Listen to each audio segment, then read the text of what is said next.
All right. So thank you everybody for joining us today in this visualization for Tokitae's return home.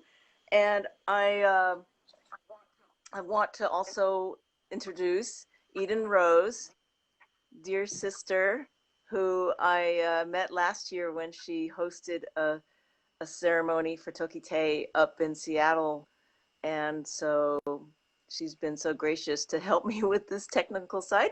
And without further ado, Eden will lead with a little ceremony to bless our event. Thank you, Eden. Thank you.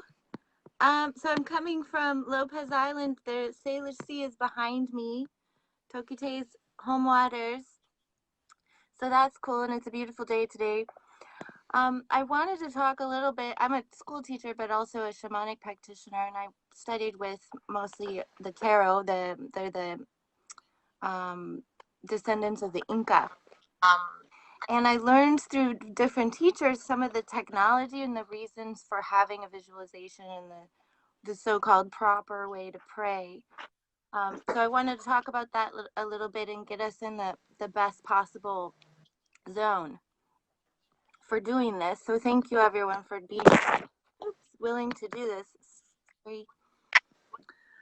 So one of my teachers told me a story of walking with a Hopi man on Puebloan lands, and the Hopi man was teaching him how to pray, and it was dry, cracked land, and they walked to a medicine wheel and stepped into the medicine wheel, and the teachings were, if we wanted to pray for rain, we don't see the dry, cracked earth.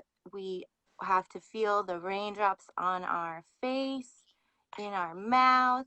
We have to smell the smells and see the little plants growing and drinking water and feel the mud in the clay soil softening beneath our feet and be fully engulfed in that essence or that resonance of rain. So that's the technology. The reason I think that that's important is so that we can embody what we're visualizing and bring it into a more physical form through our senses. So as we're going through the visualization that Peggy's going to lead us through, we're going to activate all of our senses as best as we can to make it more potent. So I'd also like to just get us into the space of paying proper respects for a moment. So here living on the Salish Sea, and this is Toki's home waters. I'm also on Coast Salish land, and in particular, I want to pay respects to the Indigenous people, the Coast Salish people who were the original stewards of this land and of these waters, and of Tokitae, Sk'aliCh'elh-tenaut being the Lummi name.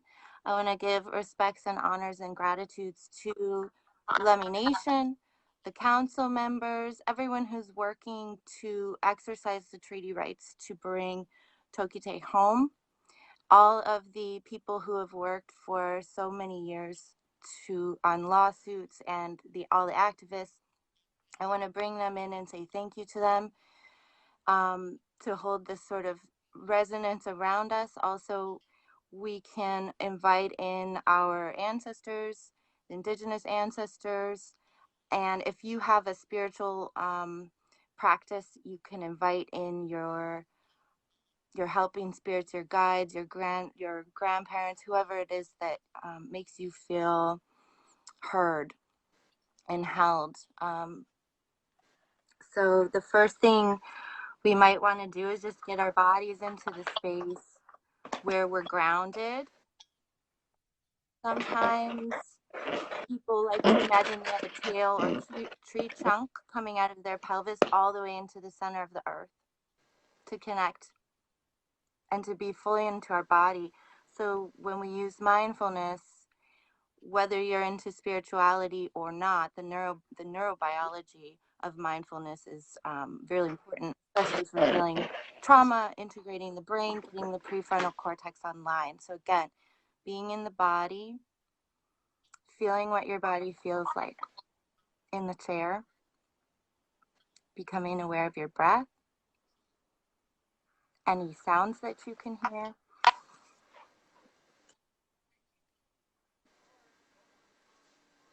And really take up your space right now.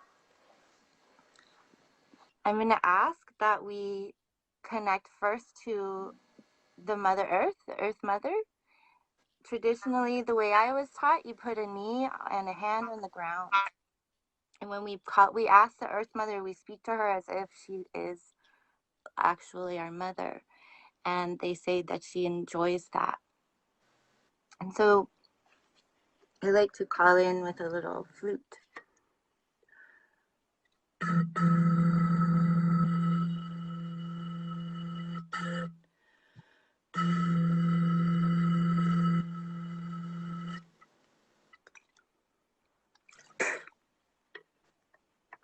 Pachamama, sweet Mother Earth.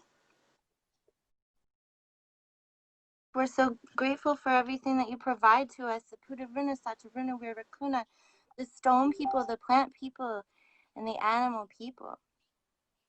The waters, Mama Kocha, the oceans, the rivers. We promise to be good stewards on this land, to use our lives in a good way to connect to you and to give back to you. And so our visualizations and our prayers are also a gift and an offering of gratitude for our lives today. And we are here to serve and honor the whale people, the dolphin people today. Indigenous people who are the original stewards, all the plants and animals, the trees. We're bringing our prayers for the fires that are burning and everything that's going on right now in an uproar. And we want to bring the energy of rain and peace to neutralize any damage that's being done, and be mindful with what we consume, and always remember to give back. And we're so grateful for you, Pachamama. Thank you. And we also want to say hello to the sun and to the Father Sky, to the Milky Way Mother, and the cosmos and the star beings.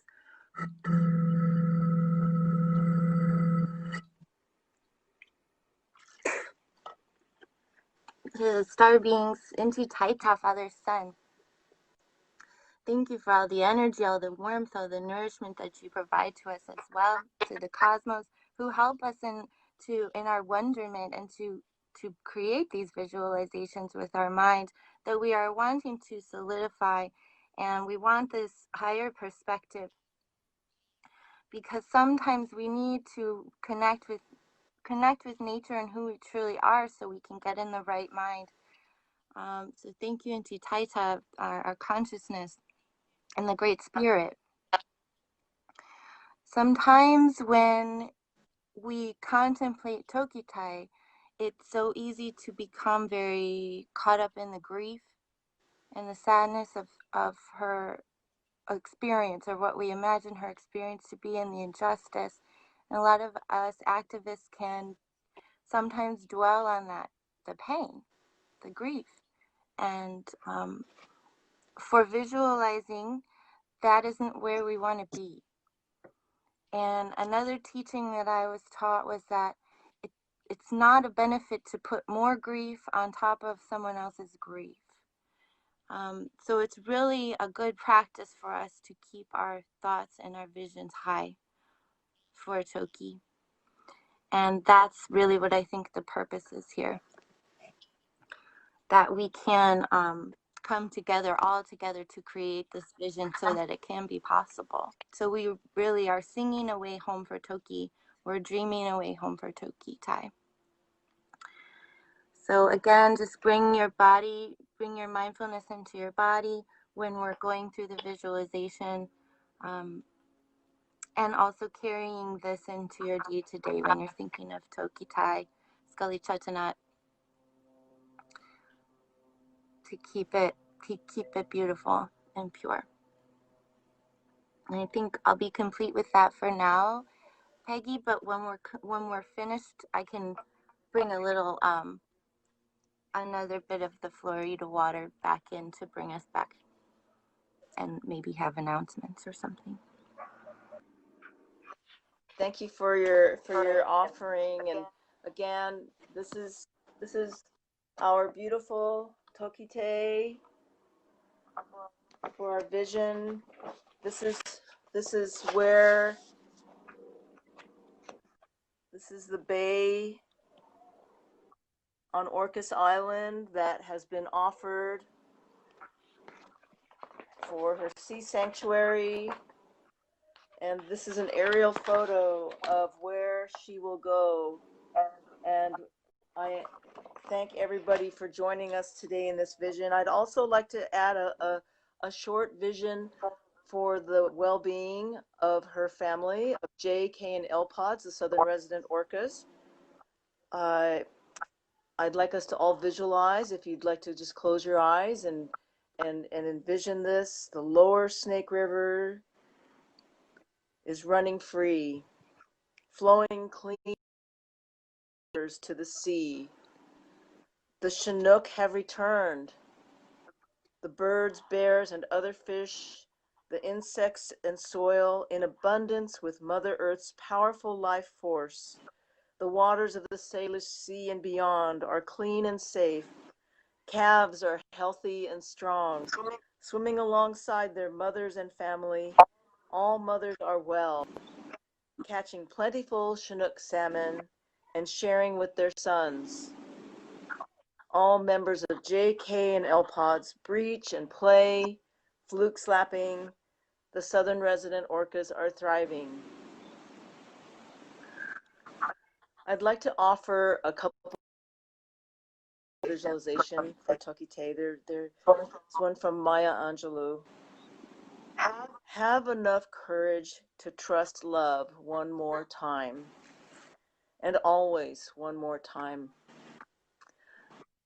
I find that Tokitae Sk'aliCh'elh-tenaut shares such incredible strength with us and grace.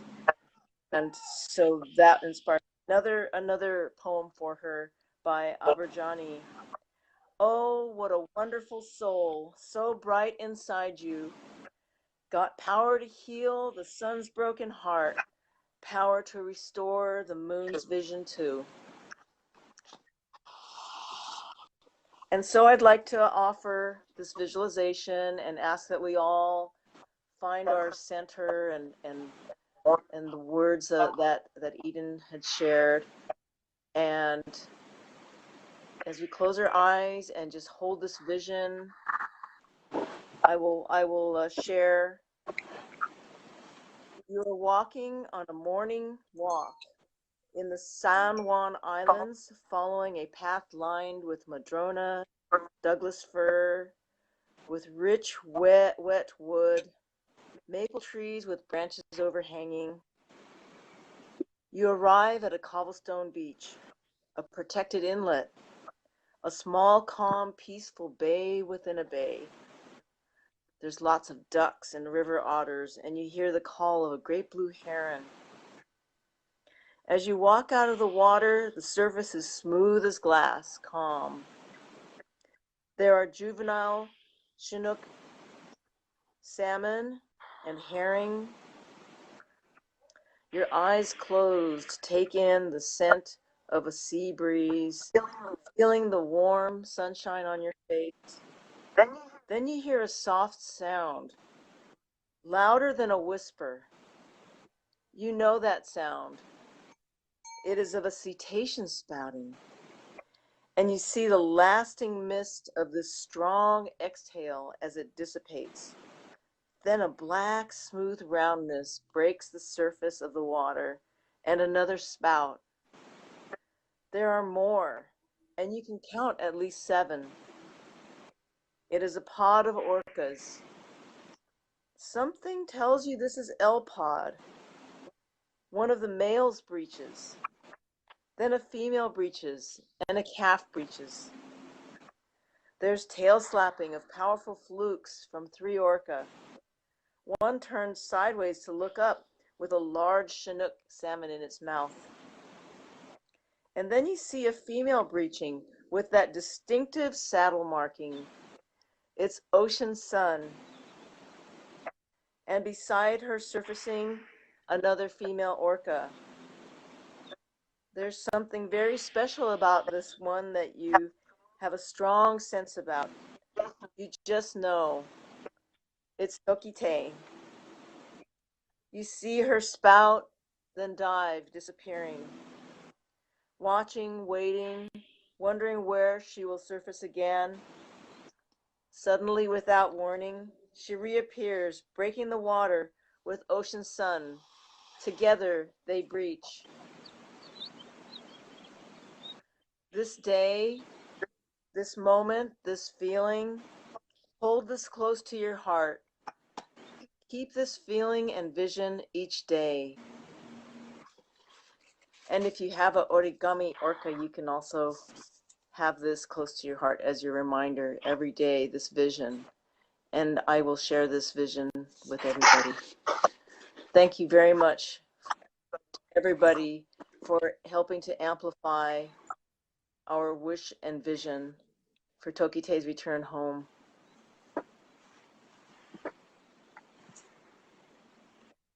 And thank you again, Eden. Thank you, Peggy. It's getting a little emotional. Many thanks.